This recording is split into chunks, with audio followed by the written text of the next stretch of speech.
Arkadaşlar merhaba. Merhaba. Hoş geldiniz. Ben unuttuydum. Sabunumu kattım. Sabun katacaksınız. Şimdi buraya gelin. Yok, tıraş köpük katmayacağız. Ben şöyle şey yapacağım. Beyaz yapmayacağım. Evet, Jel gibi yapacağım. Arkadaşlar şampuan blender olduğu için tıraş köpüğüne Arkadaşlar size bir şey Tıraş diyeceğim. köpük katmayacağım.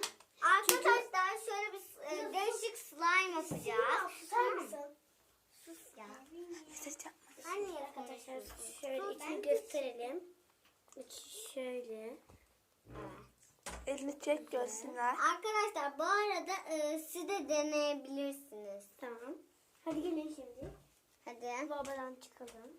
Şu an seslenelim arkadaşlar. Çünkü annem slime yapıyor.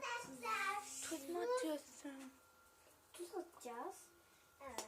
Ondan sonra 15 dakikada donduracağız. Bakalım nasıl olacak. Arkadaşlar size bir şey diyeceğim. Mesela siz de deneyebilirsiniz. Şöyle. Hani hiç denemediğiniz için bilmiyorum. Şöyle arkadaşlar katılaşıyor. Evet. Bakın. Bunu şimdi gelelim. 15 dakika Bekletmemiz lazım. Bekletiyoruz. Şu an dondurucuya atıyoruz. Kırdı. 15 dakikada yani 2 Ne?